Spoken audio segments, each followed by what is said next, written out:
All right, welcome back. We are going to talk about the Compromise of 1850 right now.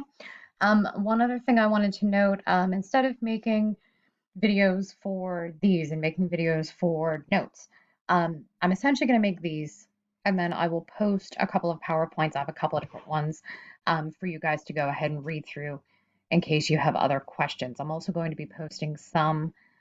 Hopefully we can get this Edpuzzle thing figured out. I know the site has been very glitchy due to unexpected demand. I don't think the website had any idea that they would have this much traffic. But anyway, the Compromise of 1850 is probably one of the biggest um, causes of the Civil War, because again, these are all indeed causes of the Civil War. So the ones that we went over already were the Missouri Compromise.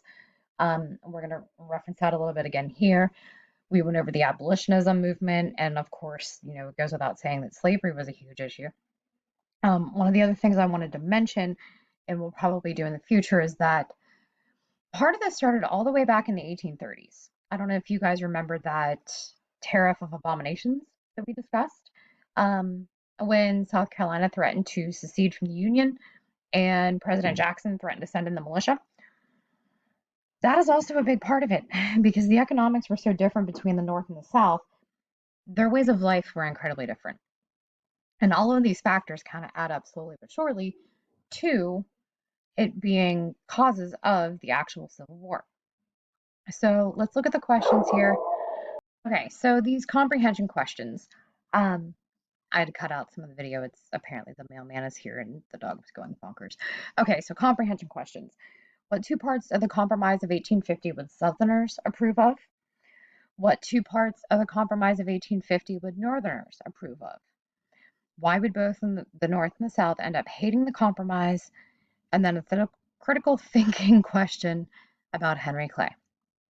So essentially, the Compromise of 1850 is indeed a compromise. Yet again, another state wants to join the Union, which would upset the balance. Now, the big problem with this is that this big state is California. And if you remember the map from up here, okay, let me make this a little bit bigger for you. California is right about here. And the problem with California is that it is on both sides of the 3630 line.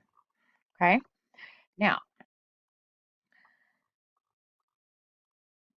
it wants to be a free state, but the southern states, the pro-slavery states, are not going to let that happen.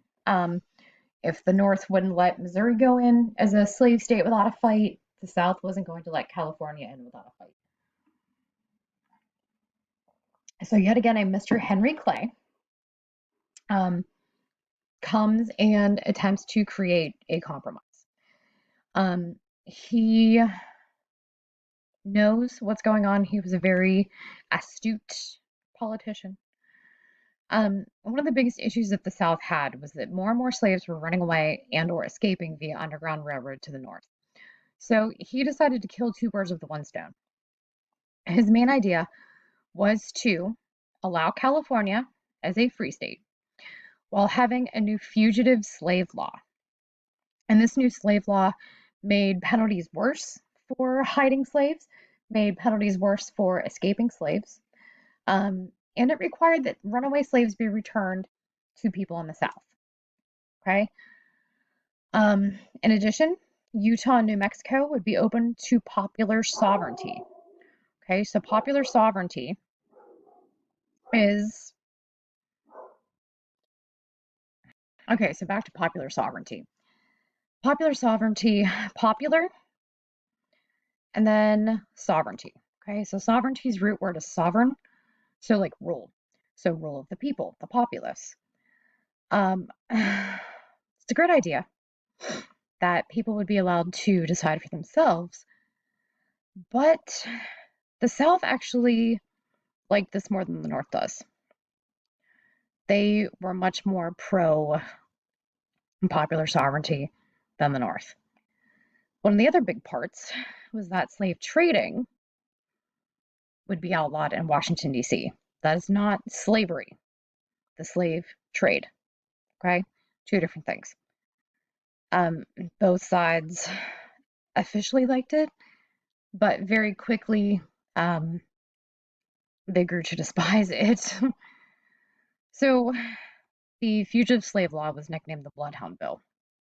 Okay, the the South was infamous for using bloodhounds and other dogs to track slaves whenever they ran away. So the South started getting really resentful because the North was not returning runaway slaves. The North was increasingly ignoring the law and were getting increasingly salty because they had never had to deal with it before. They could kind of discreetly help, um, but this was a law. They could be fined if they did not help, if they did not give information, if they hid slaves. So it was always something that was just about the South, but now the North was asked to deal with it as well. And they would round people up. Um, One of the biggest issues with this fugitive slave law is that identification wasn't great, and especially for African Americans. Um, if you remotely looked like who they were looking for, or you were in the wrong place at the wrong time, even if you were legitimately a free human being, chances are you were going back down south anyway. They actually paid judges and jurors more to decide in favor of the slave owners instead of the slaves themselves. So this became a very problematic situation. And it was becoming more and more difficult to compromise. And eventually, so this is 1850, right? 1850. And the Civil War officially starts in 1861. So we're getting pretty close to a civil war here. All right, so two parts the South approved on. Some responses would be the Fugitive Slave Law. Where'd that go? Fugitive Slave Law, okay, the Bloodhound Bill. It also was happy about popular sovereignty.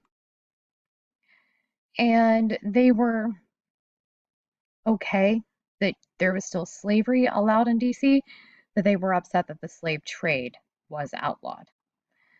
The North approved of obviously California becoming a state, a free state that is. They were glad about the slave trade being outlawed. A lot of people were upset. They didn't think it went far enough.